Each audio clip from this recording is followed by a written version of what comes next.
Bangla সাংবাদিকতায় colourful চরিত্রের নাকি ইদানিং একটু কম পড়িয়াছে। আমার মনে হয় না যারা চেনেন তাকে তারা কখনো বলবেন না যে এই ধরনের বর্ণময় চরিত্রর অভাব রয়েছে। আমার সঙ্গে এই মুহূর্তে যিনি রয়েছেন তার চরিত্রে এত বর্ণ, মাঝে মাঝেই বিতর্ক হয়, মাঝে মাঝেই আবার তিনি নিজের মহিমায় ফিরে আসেন, স্বমহিমায় সাংবাদিকতা করেন। অত্যন্ত পরিচিত মুখ মৌপিয়া নন্দী। মৌপিয়া, আমার চ্যানেল বেঙ্গল পলিটিক্সে স্বাগত। আচ্ছা, থ্যাংক ইউ। আপনি কোনো গল্প না না, ওটা তো পারবো না, তুইও পারবি না, আমিও পারবো না। ফলে আমাদের একদম যা হবে হ্যাঁ। চর্চা একদম বাংলা রাজনীতির ওপর, এবং তোর দীর্ঘ সাংবাদিক জীবন তার উপরেও কিছু গল্প ফিরে ফিরে বারবার আসবে। তো একদম শুরুটা করি শুরু থেকে। দেখ, বাংলায় এই মুহূর্তে 48 ঘন্টা পর ভোটের রেজাল্ট। হ্যাঁ, ফলে তোকে পাওয়া গেলে তো লোকে প্রথমে এটাই প্রশ্নটাই করবে। তোর কি মনে হচ্ছে? তুই তো সারা রাজ্য কার্যতে ছুটে বেরিয়েছিস। দেখ অভিষেক, এবারের ইলেকশনটা খুব ইন্টারেস্টিং এবং খুব কমপ্লেক্স। আমি কোনো প্রেডিকশনে যাব না, বাট আমি কিছু ফ্যাক্টরস বলতে পারি। যে ফ্যাক্টরস গুলো আমি মনে হয় যে এবারের ভোটে যেগুলো ম্যাটার করতে পারে বা করছে, তার ডেফিনেটলি কিছু ফ্যাক্টরস আছে যেগুলো তৃণমূল কংগ্রেসের পক্ষে, রুলিং পার্টির পক্ষে, তাদের প্রত্যাবর্তনের পক্ষে যেগুলো একটা ফ্যাক্টর হতে পারে। আবার এমন কিছু ফ্যাক্টর রয়েছে যেগুলো হচ্ছে তার উল্টো দিকে, অর্থাৎ বিজেপির পক্ষে, বিজেপির ক্ষমতায় আসার রাস্তা প্রশস্ত করবে কিনা সেদিকে সেটা ফ্যাক্টর হতে পারে। এরকম যদি দেখিস, ডেফিনেটলি অ্যান্টি ইনকামবেন্সি রয়েছে, যেটা অবশ্যই তৃণমূল কংগ্রেসের বিপক্ষে যাবে। এবং 15 বছর একটা সরকার ক্ষমতায় আছে, সেখানে অ্যান্টি ইনকামবেন্সি থাকবে না, এটা খুব আশ্চর্যজনক, যেটা তৃণমূল কংগ্রেস নিজেরাও বোঝে, এবং যে কারণে 74 জন সিটিং এমএলএ কে তারা এবার টিকিট দেয়নি। তো ডেফিনেটলি ওরা ওদের মতো করে কাউন্টার করছে এবারের এই অ্যান্টি ইনকামবেন্সিটা। এর পাশাপাশি যদি তুই দেখিস যে এবং এই অ্যান্টি ইনকামবেন্সির অনেকগুলো কারণ রয়েছে, যার মধ্যে একেবারে যে একটা দল যখন টানা শাসন ক্ষমতায় থাকে, আমরা আগেও দেখেছি, বাম জমানাতেও দেখেছি, যে নিচু তরল লিডারদের মধ্যে একটা অংশের মধ্যে, তাদের মধ্যে কিছু ক্ষমতার সঙ্গে থাকা, না ক্ষমতার সঙ্গে থেকে তাদের কিছু হাই হ্যান্ডেডনেস, এবং এতগুলো ইস্যু আছে, দুর্নীতি থেকে শুরু করে আরজি কর, কিছু কিছু হলে তার তো একটা প্রভাব পড়বে, বা সেই প্রভাবটা সেটা কতটা বড় আকার ধারণ করবে তার, সেগুলো ডেফিনেটলি এই ক্যালকুলেশনের মধ্যে থাকবে। So anti incumbency is there. কিন্তু তার পাশাপাশি তুই যদি দেখিস যে তৃণমূলের পক্ষে আবার অনেকগুলো জিনিস আছে। তৃণমূলের পক্ষে জিনিস যেমন এসআইআরটাকে তৃণমূল কংগ্রেস শুরু থেকে খুব স্ট্রংলি হ্যান্ডেল করেছে, এবং প্রত্যেকটা ঘটনাকে কেন্দ্র করে বিষয়টা লেগে পড়ে থাকা, মমতা বন্দ্যোপাধ্যায়, কেউ বলতেই পারে যেটা অপটিক্স বা এটা লোক দেখানো, কিন্তু মুখ্যমন্ত্রী তিনি ছুটে যাচ্ছেন সুপ্রিম কোর্টে, তিনি ইলেকশন কমিশনে চলে যাচ্ছেন, Abhishek Bandyopadhyay second in command, তিনি চলে যাচ্ছেন। তো সব মিলিয়ে এসআইআরটা নিয়ে, এসআইআরটাকে যদি বলিস যে ইস্যু ওয়াইজ যথেষ্ট ভালো হ্যান্ডেল করেছে। কিন্তু আবার একই সঙ্গে এসআইআর এর একটা ম্যাথমেটিক্স এর দিক আছে।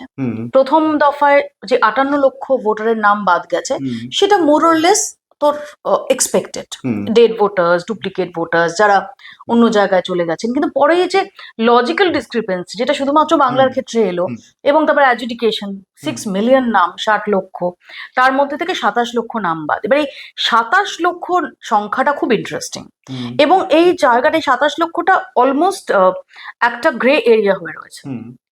তুই যদি দেখিস, তুই কোনো একটা স্তর হিসেবে ওটাকে দেখতে পারবি না। এমন না যে শুধুমাত্র মুসলিম ভোট বাদ গেছে, হিন্দু ভোটারের নামও বাদ গেছে, যার মধ্যে মতুয়া রয়েছে, রাজবংশী রয়েছে। তো এটা খুব কমপ্লেক্স হয়ে রয়েছে। এখন এই 27 লক্ষ নাম যে বাদ গেছে, তার কতটা এফেক্ট কতগুলো কনস্টিটুয়েন্সিতে কিভাবে পড়বে, এবং কোন কনস্টিটুয়েন্সিতে সেটা কার দিকে যাবে বা কার বিপক্ষে যাবে।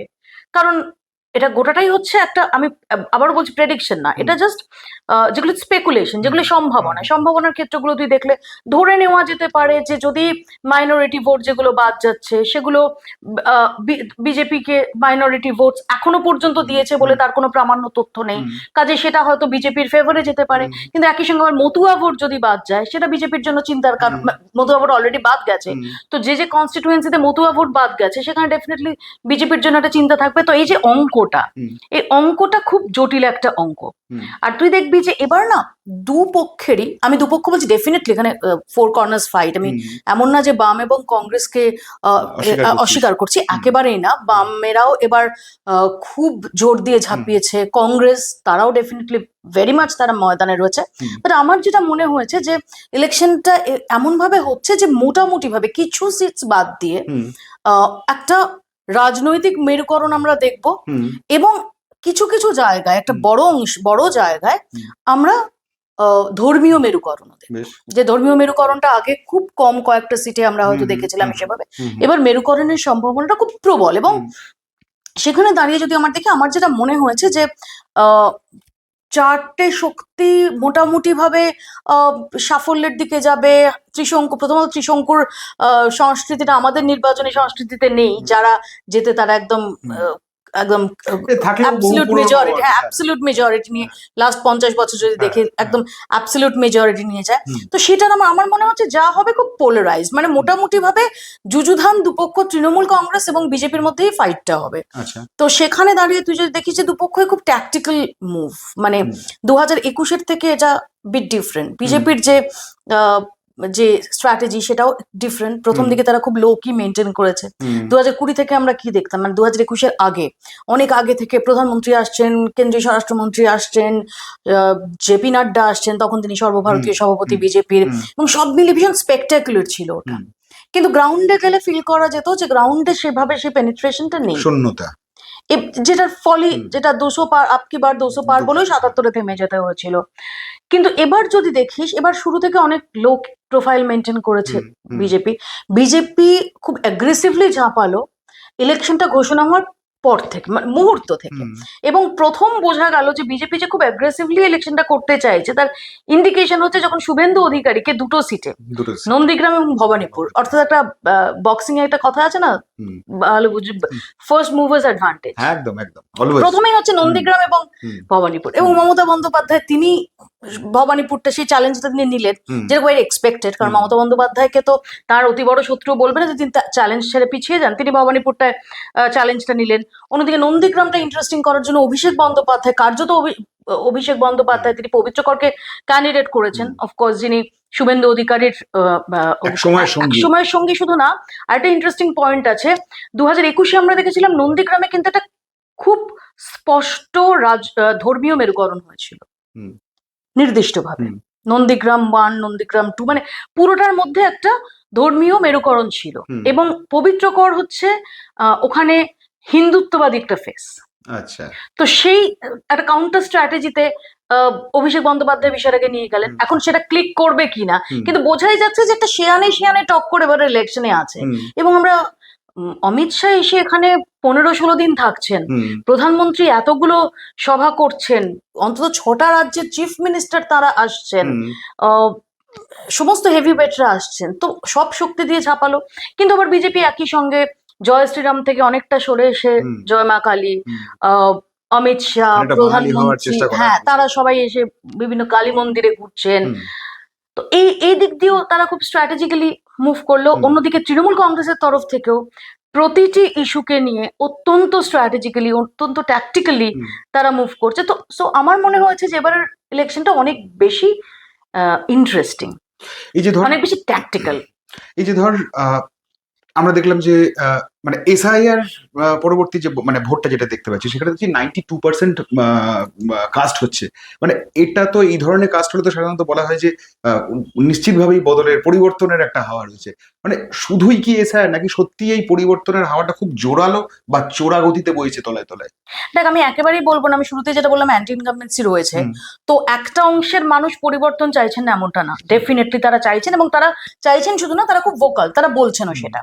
কিন্তু আমি শুধুমাত্র সেটার আধারে এই 92% পোলিংটাকে ধরবো না। এক হচ্ছে যখনই এসআইআর হওয়ার ফলে প্রচুর ভুয়ো ভোটার্স বা যারা ভোটার্স নন ভোটার্স, তাদের নাম বাদ চলে গেছে, তো অটোমেটিক্যালি তো টোটাল নাম্বারটা কমে এসেছে, তো অটোমেটিক্যালি তোর পার্সেন্টেজ বাড়ছে। তো সেটা হচ্ছে একটা ফ্যাক্টর। 2 হচ্ছে সেই অঙ্কেও তুই যদি দেখিস যে তারপরেও অতিরিক্ত পোলিং হয়েছে। আরেকটা ফ্যাক্টর হতে পারে, যেটা আমার অনেকের সাথে কথা বলে মনে হয়, আমি দেখেছি প্রত্যেকে চাইছেন যে খুব অসুবিধে হলেও এবারের ভোটটা দিতে, বিকজ একটা ভয়, একটা সংশয় অনেকের মানে সবার মনের মধ্যে কাজ করছে যে এবার এই এসআইআর পরবর্তী সময় ভোটটা যে দিচ্ছি এটা আমার প্রুফ, মানে পরবর্তীকালে যদি আবার 20 বছর পরে বা 15 বছর পরে কিছু হয় তাহলে আমার প্রুফ থাকবে যে আমি এবার ভোটটা দিয়েছি। এবং যে কারণে একটা প্রবণতা তুই দেখবি যে জেরক্সের দোকানে লম্বা লাইন ছিল, সবাই ভোটার স্লিপটা জেরক্স করছে। মানে আমি নিজে দেখেছি যে আমি যখন আমার গ্রামে ভোট দিতে, হ্যাঁ, যে আমার প্রুফ রইলো যে আমি 2026 সালে ভোটটা দিয়েছিলাম এসআইআর পরবর্তী সময়, যাতে পরবর্তীকালে বছর পর বাবা মা তার ল্যামিনেটেড ওটাও দেবে আর কি উইলের সঙ্গে। হ্যাঁ, তো এটা একটা। দুই হচ্ছে তুই যেমনটা বললি যে ঠিকই যখন একটা হিউজ পোলিং হয় তখন মোটামুটি ভাবে ধরে নেওয়া হতো যে এটা অ্যান্টি ইনকামবেন্সি, বাট আমরা রিসেন্টলি তার কিছু পরিবর্তন দেখেছি। আমি জাস্ট বিহারের সঙ্গে তুলনা করব। বিহারে যদি আমরা দেখি, বিহারে সেখানেও তো এসআইআর পরবর্তী সময় তো অটোমেটিক্যালি ভোট পার্সেন্টেজ কিছুটা বাড়বে অফকোর্স। তার পাশাপাশি আমরা দেখেছি ওটা কিন্তু প্রো ইনকামবেন্সি হয়েছে। কিন্তু এখানে যে সেটাই হচ্ছে আমি সেটা জোর দিয়ে বলবো না, বাট হ্যাঁ অবশ্যই একটা অংশের মানুষ তারা পরিবর্তন চাইছেন, তার পরিবর্তনের কথা বলছেন, খুব ভোকালি বলছেন না এমনটা না। আবার একটা বড় অংশ সাইলেন্ট ভোটার্স রয়েছে। এই সাইলেন্ট ভোটার্সরা তাদের মনের মধ্যে কি চলছে, তারা কি করবেন, এটা কিন্তু এবং যে কারণে তুই দেখবি যে আমরা দেখলাম যে অ্যাক্সিসের মতো সংস্থা তারা তাদের এক্সিট পোলটা বার করলো, বললো যে নন রেসপন্স রেট নাকি এতটাই হাই। হ্যাঁ, এবং এটা আমরাও ফিল করেছি। এমনিতেই বাংলায় এক্সিট পোলের প্রেডিকশন মেলানো খুব ডিফিকাল্ট, কিন্তু সেখানে দাঁড়িয়ে এই সাইলেন্ট ভোটার্সদের সংখ্যা সেটাও হিউজ। আচ্ছা, তো আবার যদি মহিলা ভোট দেখিস, মহিলাদের টার্ন আউট অনেক বেশি, তুই এটা কি ইগনোর করতে পারিস? মহিলাদের টার্ন আউট সেটা পুরুষদের থেকে বেশি। এবার তুই দেখ যে মহিলাদের লক্ষ্মীর ভান্ডার থেকে শুরু করে কন্যাশ্রী থেকে শুরু করে যেসব স্কিম রয়েছে, এবং আমি বলছি না যে তার মানে মহিলারা এবারও মমতা বন্দ্যোপাধ্যায়কেই ভোট দেবেন এমনটা আমি বলছি না, বাট তুই যদি দেখিস যে লাস্ট ইলেকশন অবধি অন্তত মমতা বন্দ্যোপাধ্যায়ের দিকেই তারা ঢেলে ভোট দিয়েছে, এবং এখন অন্তত সেটা না হওয়ার খুব বড় কারণ, মেজর কোনো কারণ তার মধ্যে রয়েছে বলে মনে হয় না। ডেফিনেটলি কিছু তার মধ্যে কিন্তু সব মহিলা এই যে এত হিউজ সংখ্যায় মহিলা ভোটার দিলেন, তারা তাদের লক্ষ্মীর ভান্ডারের অ্যামাউন্ট বাড়ানো হয়েছে, রিসেন্টলি যুবসাথী চালু করেছেন মমতা বন্দ্যোপাধ্যায়। এবার এই মহিলা ভোটটা সেটাই ভাগ বসাতে পারছে কিনা অন্য বিরোধী দলগুলো, তার উপর কিন্তু অনেক কিছু নির্ভর করবে।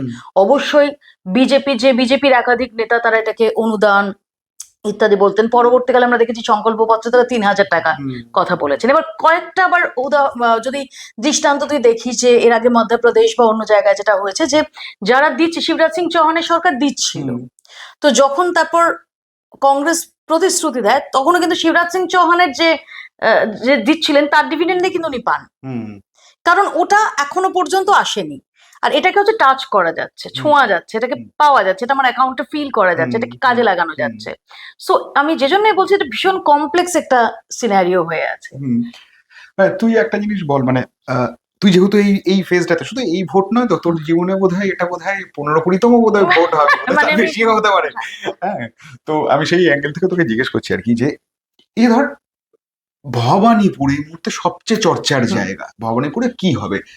ওখানে শুভেন্দু বলছেন মমতা হারবে, মমতা বলছেন শুভেন্দু হারবে। এই যে সিচুয়েশনে চলছে, তুই তো ভবানীপুর কার্যত একটা মিনি ইন্ডিয়া বলে যায়, মিনি ইন্ডিয়া। তোর, আমি প্রেডিকশনের কথা বলবো না, তোর অ্যানালিসিস কি এই বিষয়টা নিয়ে, মানে ভবানীপুর নিয়ে তোর অ্যানালিসিস কি, কোন দিকে ঢলে থাকতে পারে? প্রেডিকশনের কথা বলছি আমি তুই যখন বলছি আমি আবারও ফ্যাক্টরসে যাব। ভবানীপুরে অনেকগুলো ফ্যাক্টর কাজ করবে। আমরা জানি যে ভবানীপুরেও একটা বড় অংশের ভোটার বাদ গেছেন, যার মধ্যে আবার অবাঙালি ভোটার রয়েছেন, অবাঙালি হিন্দু ভোটার রয়েছেন। শুভেন্দু অধিকারী যেটা বলছে যে 77 নম্বর ওয়ার্ড সেটা ছাড়া মমতা বন্দ্যোপাধ্যায়ের লিড থাকবে না, মমতা বন্দ্যোপাধ্যায়কে 20,000 ভোটে। এটাতে কিন্তু স্পষ্ট যে উনি একদম রিলিজিয়াস পোলারাইজেশনের অ্যাঙ্গেলে উনি এই ভবানীপুরটাকে ডিল করতে চাইছেন, কিন্তু তার বাইরে আরো অনেকগুলো জায়গা আছে, বাঙালি অবাঙালি রয়েছে। এবং এটা মানতে হবে যে মমতা বন্দ্যোপাধ্যায় দীর্ঘদিন ধরে ভবানীপুর তার একটা খাস তালু, তো ফাইটটা ইন্টারেস্টিং। এবং একদিকে মমতা বন্দ্যোপাধ্যায় যার রাজনৈতিক প্রজ্ঞা এখনো পর্যন্ত সেটাকে হুম, কুর্নিশ করতে হয়। অন্যদিকে undoubtable। শুভেন্দু অধিকারী, যে অত্যন্ত দাপুটে রাজনীতিক, সেটা আমরা আগের ইলেকশনেও দেখেছিলাম, এই ইলেকশনেও দেখেছি। তো এই যে ভবানীপুর এবং নন্দীগ্রাম দুটোতে দাঁড়ানোর সিদ্ধান্ত নেওয়া, সেটা তিনি নিজে থেকে চুজ করুন বা তাকে দেওয়া হোক বা বলা হোক, এটাও Accept কিন্তু করাটাও তো একটা বড় এটা ব্যাপার। কিন্তু ডেফিনেটলি একটা দাপটের পরিচয়। হুম, হুম। তো তুই শুভেন্দু অধিকারীকে আন্ডার এস্টিমেট করতে পারিস না। হুম, এবং পুরোটা তুই যদি দেখিস, যে দৌড়ে বেরিয়েছে মানে ভোটের দিন বা তার আগে যে গোটা ক্যাম্পেইনটা, সেখানে দাঁড়িয়ে কিন্তু শুভেন্দু অধিকারী তিনিও একটা মানে কোনোভাবে যে ওয়াক ওভার দেওয়া তো নয়ই, রাদার ভীষণভাবে তিনি আক্রমণাত্মক থেকেছেন এই গোটা একজন ক্যান্ডিডেট হিসেবে। একেবারেই তো তাই, হ্যাঁ। সেটাকে তোকে কাউন্ট করতেই হবে। হুম। এবং শুভেন্দু তো দাবিও করেছেন যে ৭৭ নম্বর ওয়ার্ড ছাড়া নাকি ওই আমি মমতা সেটাই বলছিলাম, বাধ্যতামূলক ৭৭ নম্বর ওয়ার্ড, কারণ ৭৭ নম্বর ওয়ার্ডটা সংখ্যালঘু অধ্যুষিত ওয়ার্ড, এবং যেদিন আমরা ভোটিং এর দিনও আমরা দেখছিলাম, পোলিং এর দিন, যে বিকেল বেলা শুভেন্দু অধিকারী ওখানে পৌঁছে গিয়েছিলেন, তারপর মমতা বন্দ্যোপাধ্যায় ওখানে চলে যান। তো এই ৭৭ নম্বর ওয়ার্ড ডেফিনেটলি সেটা মমতা বন্দ্যোপাধ্যায়ের দিকে যাওয়ার কথা, বিজেপির দিকে না যাওয়ার কথা। এর পাশাপাশি তুই যদি দেখিস যে একদিকে বাঙালি অস্মিতা এরকম এই ইস্যুটাতে যেমন তৃণমূল কংগ্রেস শান দিয়েছে, সত্যি কি সে বাঙালি অস্মিতার কারণে অবাঙালি ভোটার তারা কিছুটা হলেও দূরে সরবেন নাকি না? যেহেতু তিনি মমতা বন্দ্যোপাধ্যায় এবং ওই এলাকার তিনি বহু পুরনো বাসিন্দা, ওখানে প্রত্যেক বাড়ির সঙ্গে তার একদম যোগাযোগ, প্রত্যেককে প্রতিবেশী হিসেবে চেনেন। তো সেই জায়গাটা এবং তার যে অন্য রাজনৈতিক যে প্রজ্ঞা আছে, যে রাজনৈতিক ক্যালকুলেশন রয়েছে এবং তার যে কাজ রয়েছে, সেগুলোতে তিনি ওখানটাতে তার গড়টাকে আগলে রাখতে পারবেন।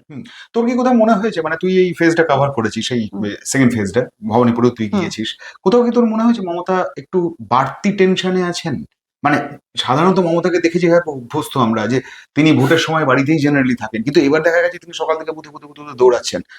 তার আগে দুটো দিন আমি ইনফ্যাক্ট লাস্ট প্রচারের দিন আমি ওখানে ছিলাম, আমি দেখেছি মমতা হন্যে হয়ে হেঁটে বেড়াচ্ছেন, মানে তিনি ওইভাবেই হাঁটেন, হ্যাঁ অ্যাগ্রেসিভ একটা হাঁটা ওনার রয়েছে।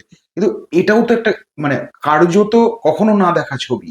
মানে তোর কি মনে হয় যে কোথাও একটা টেনশনে আছে? দেখ, এটাকে দু রকম ভাবে ইন্টারপ্রিট করা যায়। এক হচ্ছে যে তুই যেমনটা বললি, ঠিকই আমরাও দেখিনি যে ভোটের দিন সকাল থেকে মমতা বন্দ্যোপাধ্যায় তিনি বিভিন্ন জায়গায় ঘুরে বেড়াচ্ছেন, বা তিনি ভোট দিয়ে বেরিয়ে আবার হঠাৎ করে তিনি গোপালপুর চলে গেলেন। আমরা মোটামুটি যখন ইলেকশন প্ল্যানিংও করি, তো আমরা ধরেই নিই যে মমতা বন্দ্যোপাধ্যায় তো কোথাও বেরোবেন না, ভোটটা দিতে বেরোবেন। তো আমাদের যে রিপোর্টার্স ডিপ্লয়মেন্ট হয়, তুইও জানবি যে আমরা কিভাবে করি রিপোর্টার, যে মমতা বন্দ্যোপাধ্যায়ের ওখানে একজনকে ম্যানিং করে রাখতে হবে, কারণ উনি ভোটটা দিতে বেরোবেন, তারপর উনি চলে যাবেন। অনেক ক্ষেত্রে ধারে কাছে থেকেও তোমাকে মুভ করিয়ে দেওয়া হবে। হ্যাঁ, কিন্তু এরকম ভাবে সকাল থেকে মমতা বন্দ্যোপাধ্যায় বেরিয়েছেন, এটা খুব আনলাইকলি। কিন্তু আমি বলবো না যে এটা থেকে খুব লাফিয়ে এই কনক্লুশনে পৌঁছে যাওয়া যায় যে তিনি খুব চাপে আছেন।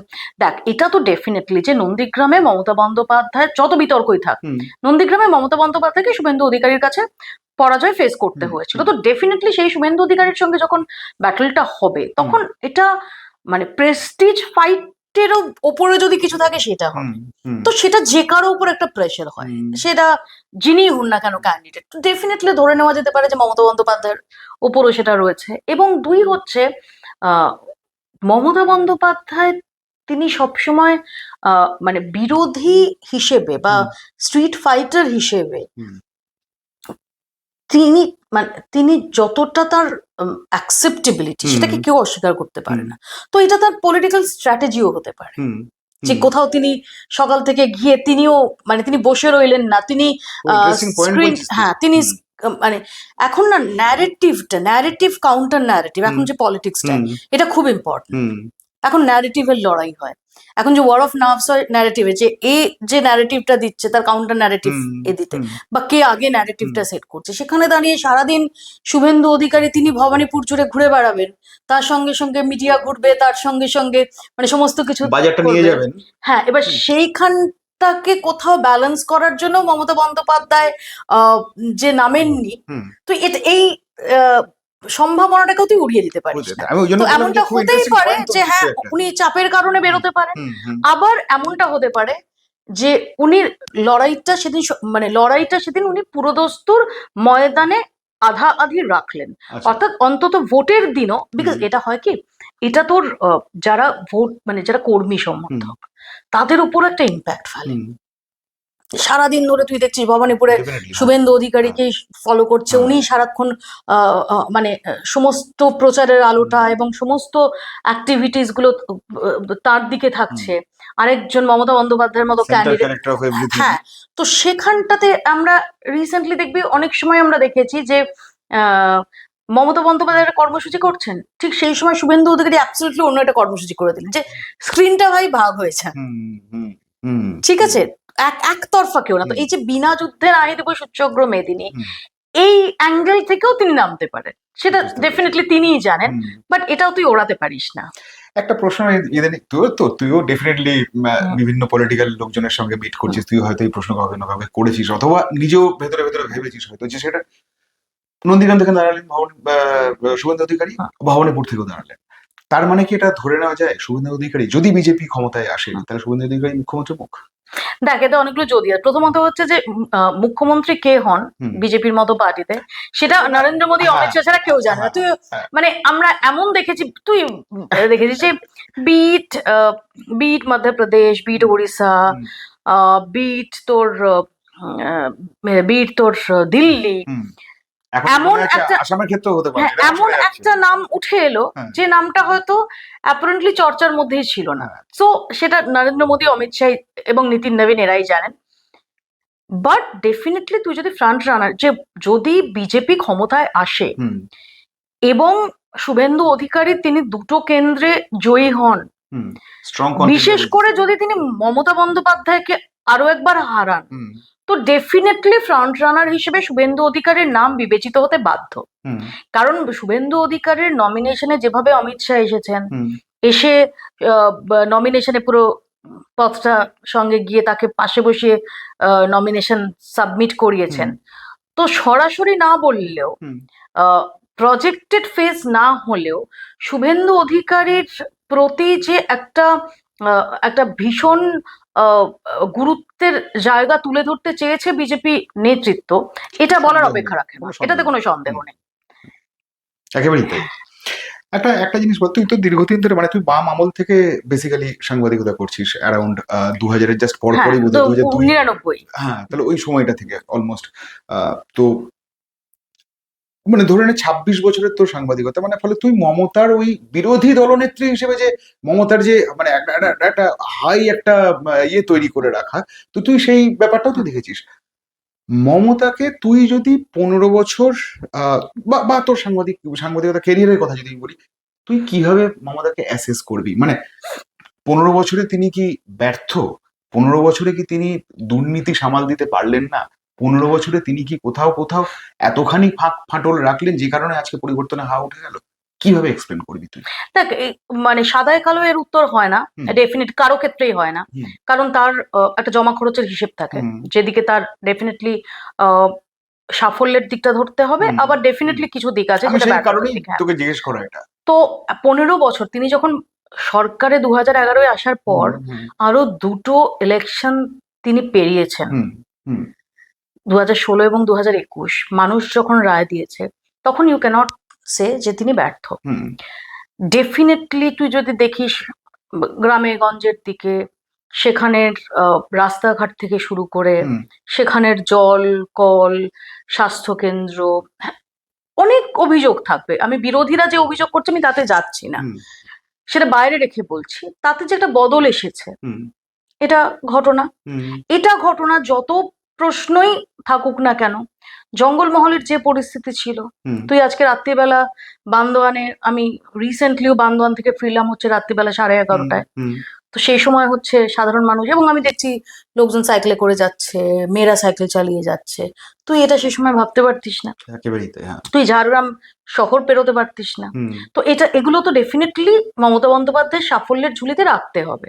অ্যাট দ্য সেম টাইম, এই যে মহিলাদের ক্ষেত্রে, আমি বলছি না যে তিনি যা যা করেছেন সব দুর্দান্ত করেছেন, বাট এই যে ভাবনাটা, এই যে লক্ষ্মীর ভান্ডার থেকে শুরু, যে কন্যাশ্রী তো ইন্টারন্যাশনালি স্বীকৃতি পেয়েছে, তুই এটাকে অস্বীকার করতে পারিস না। এই যে স্বাস্থ্যসাথী কার্ড, ইট ওয়াজ এ গেম চেঞ্জার 2021-এ, এবং সেটা মহিলাদের নামে করা, মহিলাদের হাতে টাকা পৌঁছানো, যেটা প্রথম দিকে যে যত কটাক্ষ, যত ব্যঙ্গ বিদ্রুপ করুক না কেন, এটা কাজ করছে, এবং ফলে যেটা হচ্ছে অনেকগুলো দিক, হচ্ছে পরিবারে একটা মহিলার হাতে টাকা আসা মানে সেটা যেমন পরিবারের খুব পজিটিভ ওয়েতে কাজে লাগছে, দুই হচ্ছে সেই টাকাটা তো মার্কেটে রোলও হচ্ছে। হুম হুম তো তার সঙ্গে নির্ভরশীল যাদের জীবন জীবিকা, সেখানে ওই টাকাটা রোল হচ্ছে।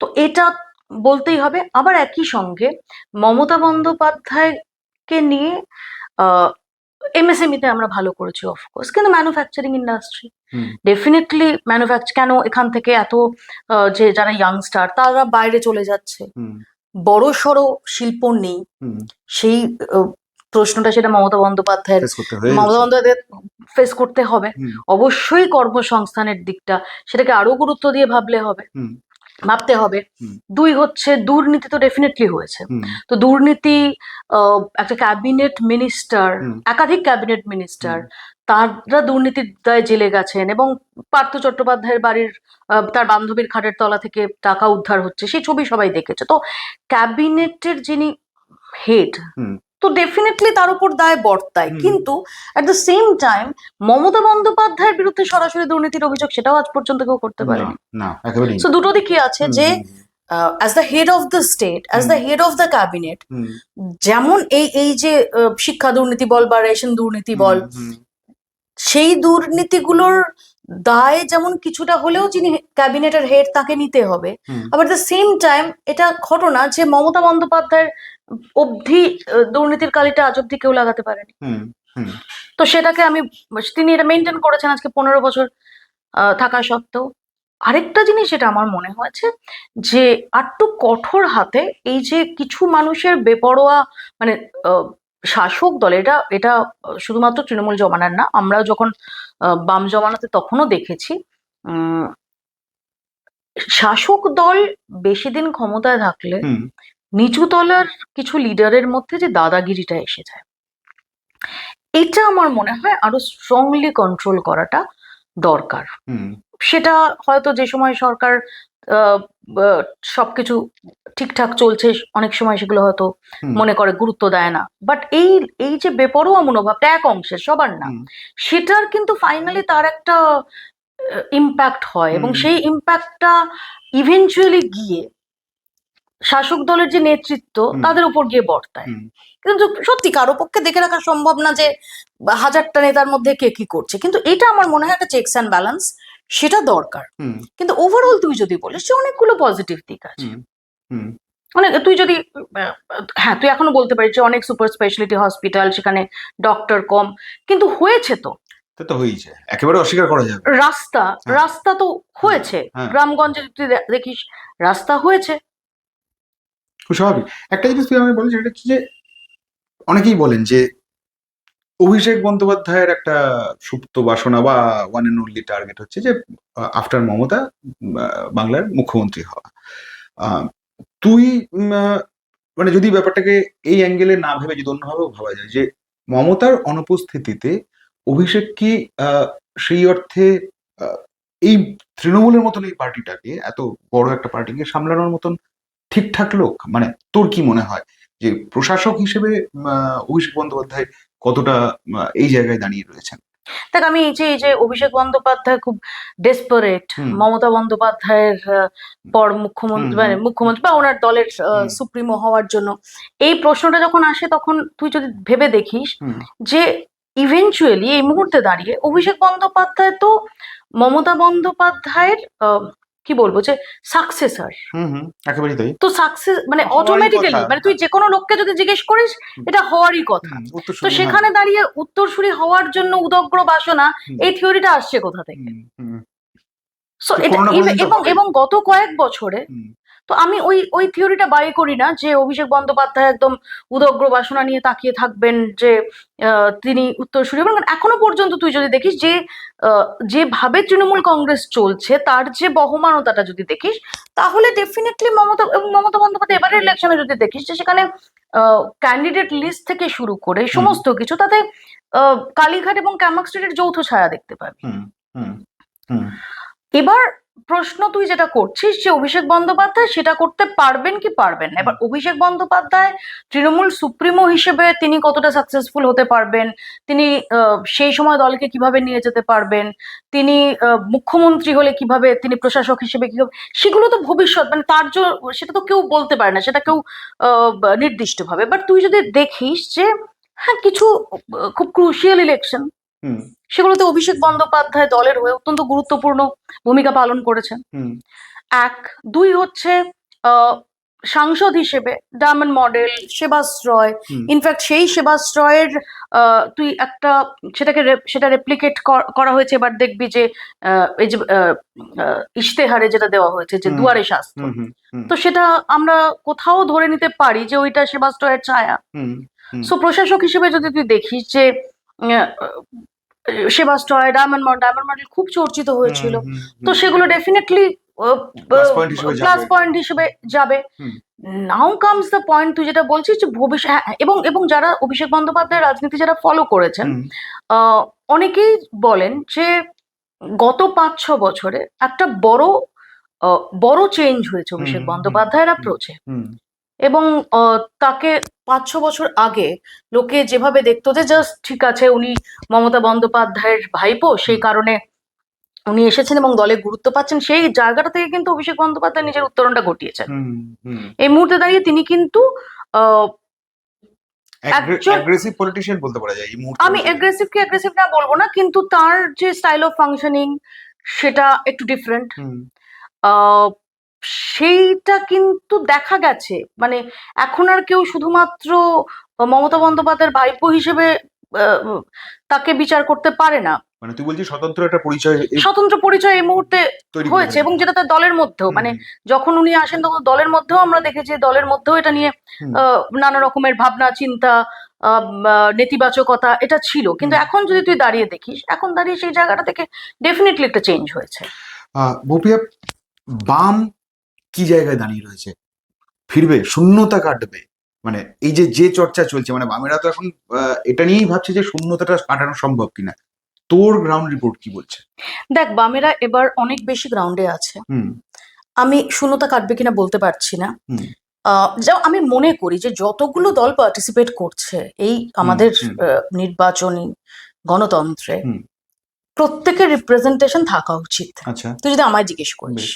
মানে তুই মিম পর্যন্ত বলছিস? না, আমি তো ধর বাইরে থেকে এসে জাস্ট হুম ভোটমুখী একটা হুম অ্যাক্টিভিটি তাদের। হুম আমি বাকি যাদের, মানে আচ্ছা ইনক্লুডিং আইএসএফ আমি বলছি, আচ্ছা আমাকে যদি তুই মানে বলিস একজন সাংবাদিক হিসেবে, আমি মনে করি যে এই বৈচিত্র্যটা একটা ডেমোক্রেসিতে, সেটা হুম পার্লামেন্ট হোক বা সেটা যেহেতু আমাদের বহুদলীয় রাজনীতি, হুম আমাদের তো আমেরিকার মতো না, সেই বহুদলীয় রাজনীতির প্রপার রিপ্রেজেন্টেশন সেটা পার্লামেন্ট হোক বা অ্যাসেম্বলি, হুম তাতে থাকা উচিত। হুম তুই যদি আমায় বলিস যে তুমি কি চাও, আমি চাই বাম, কংগ্রেস, আইএসএফ, তৃণমূল, বিজেপি প্রত্যেকের পার্টিসিপেশন হুম। থাকে, একজন হলেও বামেদের থাক। এমনকি আমজনতা উন্নয়ন পার্টিরও থাকবো।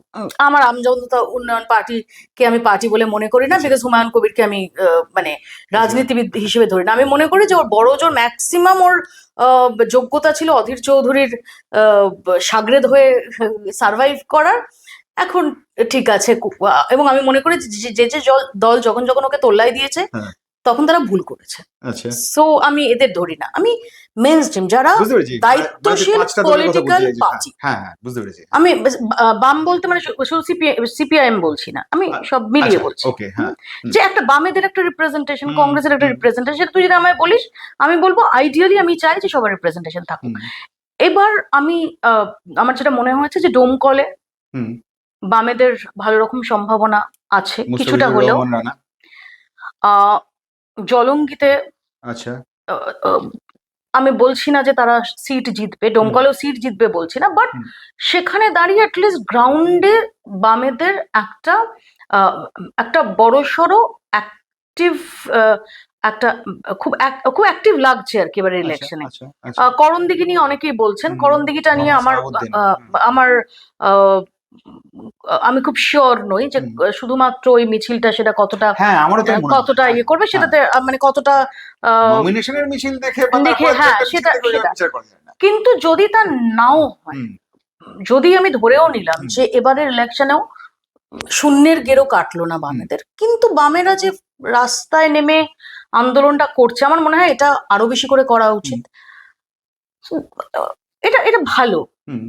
তোকে একটা প্রশ্ন আমার করতে খুব ইচ্ছে করছে, মানে এই কারণে করছে যে তুই যেহেতু মমতাকে ওই বিরোধী দলনেত্রী থেকে মুখ্যমন্ত্রী হওয়া দেখেছিস, ঠিক এই অ্যাঙ্গেল থেকে তো মমতার পাল্টা হিসেবে তো মীনাক্ষীকে দেখে অনেকে, মানে অন্তত বামেদের তরফ থেকে তো একটা ভাবনা, একটা চেষ্টা, তাগিদ রয়েছে, তুই নিজেও খুব ভালো করে জানিস।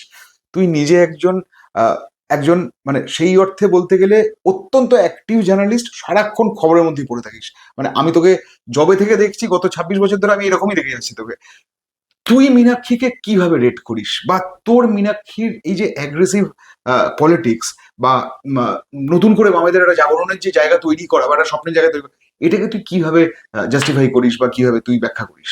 Meenakshi definitely, Meenakshi interesting. মীনাক্ষী তাকে অন্যরকম লাগে, বাট আমি আজকে মানে 2026-এর 1 মে অবধি দাঁড়িয়ে মমতা বন্দ্যোপাধ্যায়ের সঙ্গে তুলনাতে যাইনি এবং যাবো না। আচ্ছা আচ্ছা। But she has potential. Hmm. কিন্তু সেই পোটেনশিয়াল মমতা ব্যানার্জিকে you like or dislike, or dislike, have to Mamata Banerjee অন্যরকম। হ্যাঁ, ইউ ঠিক কান্ট আছে, ইগনোর। হ্যাঁ। শুধু তাই না, মানে ওনার যে লড়াইয়ের যে যে ইতিহাসটা রয়েছে, যে লম্বা পথটা রয়েছে, সেটা একটু ডিফারেন্ট। সো আমি তার মধ্যে বলবো না, বাট তুই যদি আমাকে ইয়াংস্টারদের মধ্যে বলিস, এটা আমার খুব ভাল লাগছে যে প্রচুর ইয়াংস্টার, মীনাক্ষী বল, দীপশিতা বল, কলতান বল, আফরিন বল, তারা আসছে। তো আমি এদের মধ্যে বিশেষ করে কলতান সম্পর্কে, মানে যারা এবার নির্বাচনে লড়াই করছে, আমি তাদের কথা বলছি। সায়নদীপ, আমি অনেকগুলো নাম হয়তো মিসও করছি। মানে আমার ভালো লাগছে যে এই ইয়াং ফেস গুলো তারা আসছে, তারা এই নির্বাচনী লড়াইটা লড়ছে। এবার তুই দেখ, আমাদের এই মুহূর্তে দাঁড়িয়ে রাজ্য রাজনীতি বা জাতীয় রাজনীতির যা পরিস্থিতি, কেউ দল বদল করে নিতেই পারতো।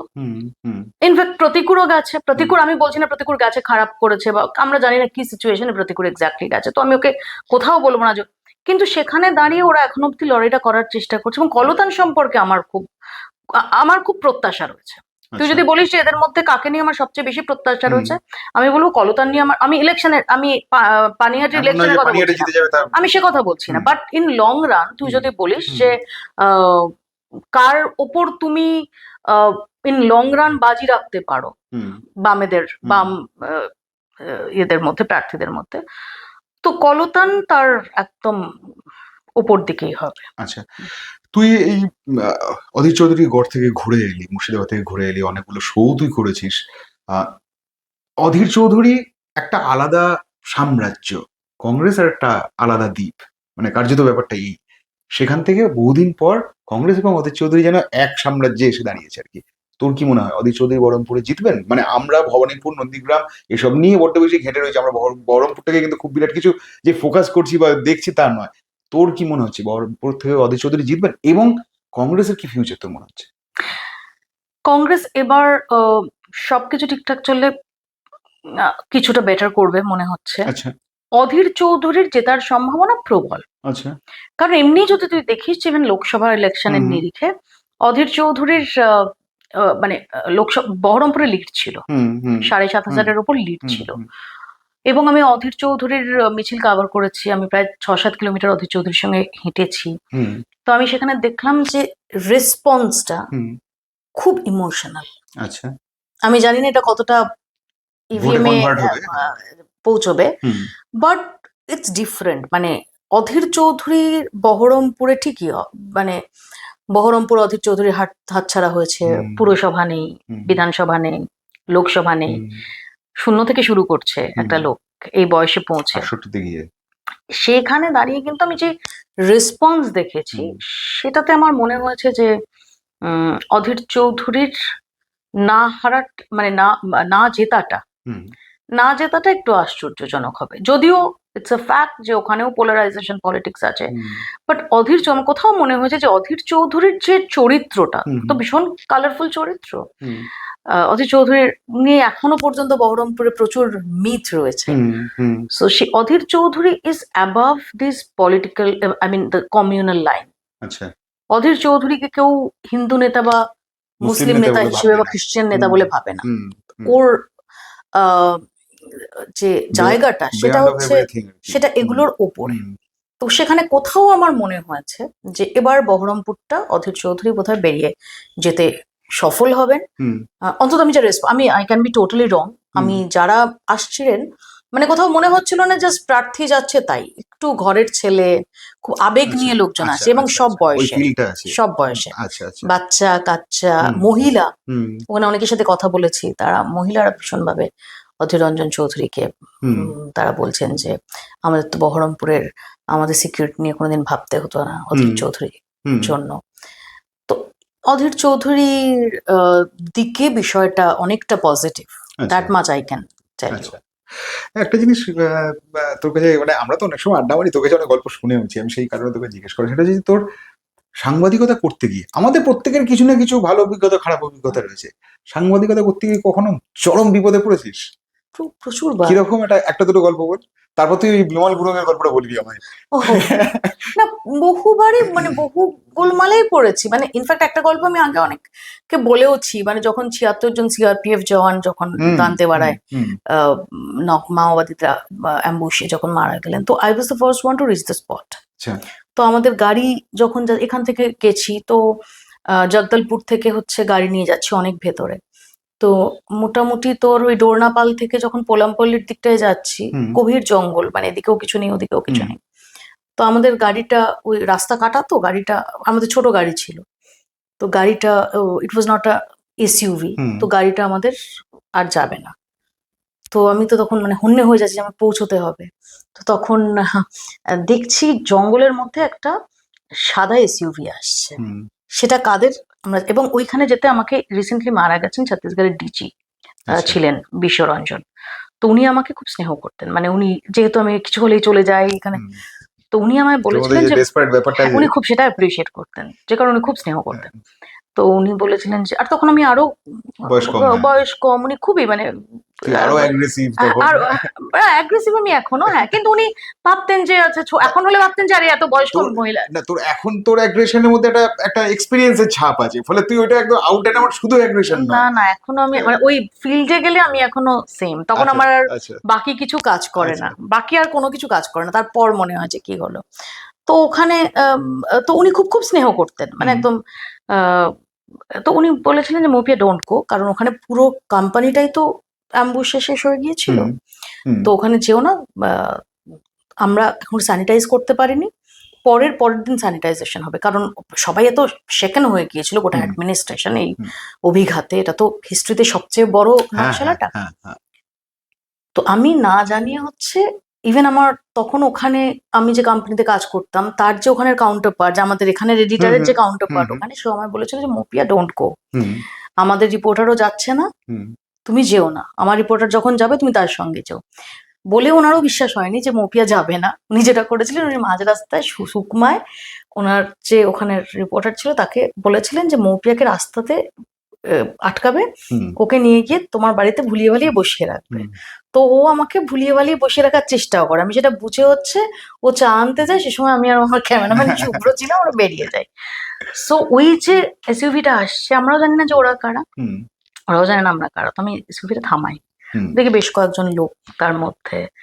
আর তো আমি তখন তাদের বলি, আমার হিন্দি খুব ভাঙা ভাঙা, তো আমি তাতে বলি যে আপনার কথা বলে আমরা স্পটে, আমি বললাম আমাকে তুলে নিন, বলে আপ কন হ্যাঁ, আমি বললাম পত্রকার। ওরা বলছে যে আমি আপ কন হ্যাঁ, বলে আম পত্রকার, মহারাষ্ট্র থেকে আসছে, ঠিক আছে, নাগপুর থেকে আসছে।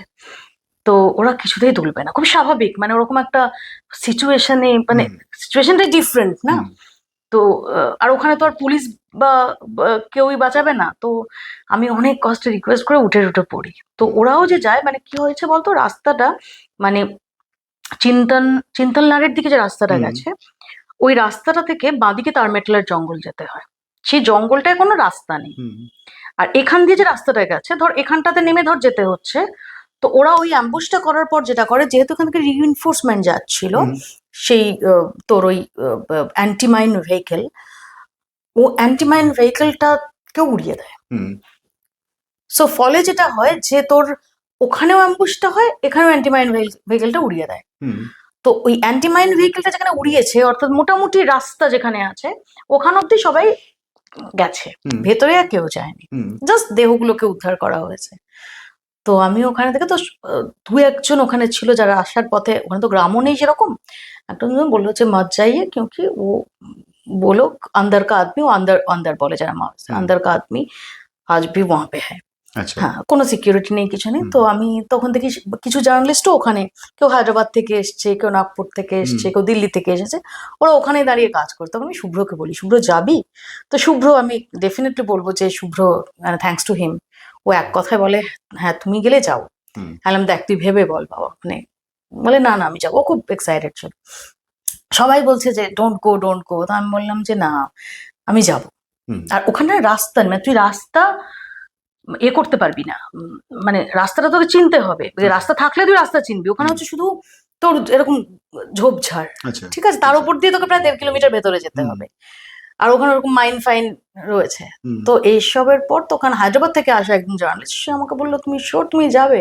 আমি বললাম, হ্যাঁ আমি যাবো। তখন ও হুম, বললো ঠিক আছে, then I can follow you. হুম, ওর ক্যামেরা পার্সন নিয়ে হচ্ছে আমাদের ফলো করছে, হুম, আর প্রেশার মাইন ফাইন ইউজ হয়েছিল। তো হুম, আমরা যখন যাচ্ছি আমি বলছি শুভ্র, মনে খুব চাপ পড়ছে যে কোথায় পা রাখছে। তো আমি শুভ্রকে বললাম, শুভ্র শোন, যদি থাকে হুম, তো তো এমনিই যাবো। হবে, তো ছেড়ে দে, ভেবে লা। শুভ্র বললো, আমি বললাম, দেখ তুই এখনো বল আমাকে, হ্যাঁ, বিকজ আমি তোকে ট্রাবলে নিয়ে যেতে। বলে না না, ও খুব এক্সাইটেড, হুম, মানে আমি এটা সবসময় স্বীকার করবো যে ও যদি যে না যেত আমার কাজটা হতো না। তো আমরা যখন স্পটে পৌঁছেছি তখনও হচ্ছে লাইভ এক্সপ্লোসিভ হুম, পড়ে আছে, হুম, বডি পার্টস পড়ে আছে, তোর বুবি ট্র্যাপ, মানে ত্রিপল জড়িয়ে রেখেছে এমন করে, মনে হুম, হচ্ছে ডেড বডি পড়ে আছে। হুম, তো ডেড বডি ভেবেছি তুলতে যাবে, হুম, ওটা বাজ এক্সপ্লোড। করবে, আচ্ছা, তো এগুলো সব, তো ওটা করে, আর তখন চাঁদি ফাটা গরম, আমাদের জল টল কিছু, মানে লিটারেলি জিভ বেরিয়ে গেছে। হুম, তো পুরো ওটা কাভার টাভার করে এসেছিলাম। তো আমার মনে আছে যে খুব, মানে যে ফোনটা নেটওয়ার্ক এরিয়ায় এসেছে হুম, ততক্ষণে চারদিকে ত্রাহি ত্রাহি হয়ে গেছে। হুম, ততক্ষণে হুম, ওখানকার এডিটার আমার এডিটরকে ফোন করেছে যে মৌপিয়া কোনো কথা শোনেনি, বেরিয়ে গেছে। হুম। ওই যাকে, যে রিপোর্টারকে আমাকে ম্যানিং করার জন্য ওখানে পাঠানো গিয়ে হয়েছিল, সে ওখানে গিয়ে ঝাড় শহীদ হয়ে খেয়েছে, গেল কিনা সে তোর ঝাড় খেয়েছে। দুশ্চিন্তা। ওদিকে হচ্ছে বিশ্বরঞ্জনের কাছে খবর গেছে, ডিজির কাছে, হুম, চারিদিকে ত্রাহি ত্রাহি। আমি বেরিয়ে দেখছি সমানে মিসড কল অ্যালার্ট। তো আমি সবাইকে বললাম প্রচন্ড ঝাড়। তো তার পরের দিন আমাকে বিশ্বরঞ্জন ডাকলেন, হুম, ডেকে উনি দেখালেন ওনার অফিসে যে ওই জায়গা থেকে, তখন তো হোয়াটসঅ্যাপ টোয়াটসঅ্যাপ ছিল না, হুম, 2010। তো উনি ওই প্রিন্ট করা ছবি, ওই যে স্ট্রেচটা আমরা হেঁটেছিলাম ওখান থেকে 7টা ল্যান্ডমাইন উদ্ধার হয়েছিল। আচ্ছা, মানে তোর যাওয়ার পর নাকি? হ্যাঁ হ্যাঁ, আমরা যাওয়ার পরে তার আগেই পাতা ছিল ওগুলো। আচ্ছা, আচ্ছা, মানে যে কোনো কিছু ঘটতে পারতো আর কি, হ্যাঁ মানে ফিরে নাও আসতে পারতিস হ্যাঁ, আর আর কি। একবার ছত্তিশগড়ে, একবার ইয়েতে তোর, আমি গেছিলাম হচ্ছে সোনি সরির খোঁজে, তখন হুম, সোনি সরি হচ্ছে পালাচ্ছে। হুম, তো তারপর ও অন্ধ্র বর্ডার পেরিয়ে চলে যায়। তো সোনি সরির জাস্ট ইন্টারভিউটা করছি, হঠাৎ ফায়ারিং এর আওয়াজ। সোনি সরি মাঝ ইন্টারভিউ থেকে দৌড় দিল। হুম, এটা 2011, তখন হুম, সবে সালভাজুরুম, আহ, সালভাজুরুমকে আনকনস্টিটিউশনাল বলেছে, আচ্ছা, অসাংবিধানিক আচ্ছা, বলেছে। তো জাস্ট হচ্ছে গেছি, সোনি সরি, হঠাৎ ফায়ারিং এর আওয়াজ, সোনি সরি জাস্ট ইন্টারভিউ থেকে দৌড়লো। হুম, তো আমরা কোনো রকমে, ওর সোনি সরির ভাই ছিল, আর হুম, সোনি সরির যে ভাই পলিঙ্গারাম কুরুপি, তার আগে অ্যারেস্ট হয়েছে, তার আগের দিন অ্যারেস্ট হয়েছে। তো ওর ভাই চিৎকার করে হচ্ছে আমাদের গাড়ির ভেতর ঢুকিয়ে দিল, হুম, দিয়ে ও না সিটের তলায় ঢুকে গেল। হুম, এবার হচ্ছে তোর ক্রস ফায়ার শুরু হয়ে গেল। সর্বনাশ। আর মাঝখানে তুই গাড়িতে বসে আমরা আছিস। গাড়িতে বসে যাচ্ছি। তো সো এইগুলো, কিন্তু সিনেমা আমার আমার ওগুলো তো সিনেমার খুব মতো মজা, অভিজ্ঞতা। মানে সবচেয়ে হচ্ছে কি আমার ওগুলো তো খুব মজা লেগেছে, মানে আমার কিন্তু তখন একটুও ভয় করেনি, কিচ্ছু হয়নি। তো এগুলো মজা লেগেছে আমার। তোর ওই বিমল গুরুং এর ওই গল্পটা, ওটাতে তুই যেটাতে কার্যত ওই লুকিয়ে লুকিয়ে তোকে যেতে হয়েছিল, ওই গল্পটা বল। বিমল গুরুং এর সাথে আমার খুব ভালো সম্পর্ক হয়ে যায়, ইনফ্যাক্ট শুরু হয় খুব ঝগড়া দিয়ে। হ্যাঁ, ইনফ্যাক্ট সেবারও হচ্ছে আমরা ওই ম্যালের একটা হোটেলে আছি, হুম, বিমল গুরুংকে কেউ বোঝালো, মমতা বন্দ্যোপাধ্যায় কে ওই ব্ল্যাক ফ্ল্যাগ দেখিয়ে ছিল না, তারপর হুম, মমতা হুম, বন্দ্যোপাধ্যায় বলছেন হুম, যে আমি রাফ অ্যান্ড টাফ। হুম, তো এই দিন হচ্ছে ঘটনার সূত্রপাত, হুম, হঠাৎ করে সমস্ত কিছু চেঞ্জ হয়ে গেল, এবং আমি I don't want to name, কারণ তার সাথে আমার ভালো সম্পর্ক পরবর্তীকালে। সে তখন গোটাটা ম্যানেজ করার জন্য আহ বিমল গুরুংকে বোঝালো যে ওরাই হচ্ছে এটা প্ল্যান্ট করেছিল, মমতা বন্দ্যোপাধ্যায়কে বোঝালো হুম, যে ওরাই হচ্ছে গোটা সিচুয়েশনটা ঘাটার জন্য ওরা হচ্ছে প্ল্যান করেছিল, which was not true, কিন্তু হুম, ওদেরও ফেস সেভ করতে হবে। হুম, তো বিমল গুরুং প্রচন্ড রেগে গেছে, সমস্ত মহিলা মোর্চার মহিলারা তারা হচ্ছে আমি দেখছি পি অর্জুন মারা গেছেন, পি অর্জুন আমাকে সমানে বলছেন যে মুভি তুমি এখান থেকে চলে যাও, তুমি এখান থেকে, আমাকে সবাই বের করে দেওয়া, আর আমার বের করে দেওয়ার চেষ্টা হলে আমার তখন ভীষণ মানে ঘাড় তাড়া হয়ে যায় যে কেন বেরোবো, মানে আমি কেন যাবো। তো বলছে না এখানে খুব সিচুয়েশন খারাপ, দেখি মহিলা মোর্চার ওরা সব আসছে। তো যাই হোক এরকম গন্ডগোল ফন্ডগোল দিয়ে শুরু, পরে খুবই ভালো সম্পর্ক আমার সাথে বিমল গুরুং এর আজও পর্যন্ত। কারণ আমি সবসময় ব্যক্তি সম্পর্কটাকে আমি ঊর্ধ্বে রাখি। আমি তাদের এগেনস্টে স্টোরি করতে পারি, ক্রিটিক্যাল স্টোরি করতে পারি, বাট কখনো আমি পার্সোনাল ট্রাস্টের জায়গাটাকে আমি নষ্ট করি না। আমি এমন কিছু করি না যেটা। তো যখন 2017 যখন পাহাড়ে আবার আগুন জ্বলেছে, তো পাতলে বাসে বিমল গুরুং আছে, তো আমি পৌঁছেছি কয়েকদিন পরে। তো ওখানটায় যখন মানে ওখানটা সিংমারি যে পার্টি অফিস, ওখান অব্দি হচ্ছে পুলিশের পুরো ব্যারিকেড, আর পাতলে বাসের দিকে হচ্ছে ওদের ত্রিস্তরীয় বলয়, ঠিক আছে। আর ওই সিংমারির ওখানটাতে হচ্ছে মাঝে মাঝেই তোর ঈদ বৃষ্টি হয়, পাথরবাজি হয়, পুলিশ ধাওয়া করে, মানে ওইখানটা হচ্ছে কি বলবো, ওটা বর্ডার এরিয়া সিংমারিটা, ওখান থেকে নিচে পাতলে বাসের দিকে চলে যাওয়া। তো আমি ভাবছি ঠিক আছে যাই দেখি, আর ফোন টোন কিছু কাজ করছে, তখন গুরুঙ্গও ফোন ইউজ করছে না। তো আমি পাতলে বাসের ফার্স্ট জায়গাটাতে গেছি, তার আগে জাস্ট এখানে পাথরবাজিটা হয়ে গেছে, তো আমি জাস্ট নেমেছি। তো যে ফার্স্ট যে লেয়ার অফ সিকিউরিটি ওদের মোর্চা, তো ওরা আটকালো, তো আটকে বললো যে अब যেতে দেবে না এসে। তো আমি বললাম যে अरे जाने दीजिए, हाँ दाजू का दोस्त जाने दीजिए, हमको जाना है, दाजू से मिलना है ऐसे। তো কোনো মানে এত রাফলি করছে যে কোনো কিছু বলছেই না। আর ওরা না গুলতি রাখতো, মানে ফার্স্ট লেয়ারটা হচ্ছে গুলতি নিয়ে, তো গুলতি টুলতি রেখেছে। তখন হঠাৎ করে একজন বলে আরে জানে দে, দাজু কা দোস্ত হ্যায়। তো সে হচ্ছে আগে দেখেছে যে গুরুং এর সঙ্গে আমার খুব ভালো সম্পর্ক, সে হচ্ছে ওইখানে পাথরবাজি করতেই যারা এসছিল তার আগে এবং দিকে পুলিশ ধাওয়া করেছে, মানে সব মিলে কেওস। তার মধ্যে দিয়ে ও হঠাৎ করে এসে ওর দেখে মনে হয়েছে যে আরে তো আগেও দাজু তো ওকে খুব ইয়ে করে, তো বলেছে জানে দে জানে দে। তো আমি তখন ওকে ধরেছি, আমি বলছি আপ থোড়া বাতা দিচ্ছি, কারণ আমি জানি নেক্সট লেয়ারটা আছে। বলছে ঠিক আছে, ও তো জানে। তো সেকেন্ড লেয়ারটাও পৌঁছে গেছে, লাস্ট হচ্ছে একদম পাতলেবাস পার্টি অফিস, তার নিচেটায় ওখানটাতে সব দাঁড়িয়ে ওর সিকিউরিটিরা। তো আমি যাবো বললো, তো আটকে খুব রাফলি আটকে। আমি ক্যামেরা পার্সনকে বললাম যে তুমি গাড়িতে বসো ক্যামেরা নিয়ে, তুমি আর নেমো না, কারণ সিচুয়েশন আর এত তখন মানে ওরকম সময় তো কারোরই কেউই ঠান্ডা মাথায় থাকে না, তো সিচুয়েশনটাই আলাদা। তো আমাকে বলছে, তো আমি বলছি দাজুকে একবার যাকে বলো কি মৌপিয়া আই। তো ও ভীষণ অ্যাজিটেটেড ছিল, বলছে নিয়ে हटो यहाँ से। तो हम अरे नहीं आप जाके बोलो। बोले अब हटो यहाँ से नहीं तो गोली मार देंगे। तो हम बोला ठीक है मारो गोली, अगर दाजू को पता चल जाएगा कि तुम हमको गोली मारोगे तो तुम देखो दाजू तुमको क्या बोलेगा। तो ও পাত্তা দেয়নি, ও বলছে কি সেখানে।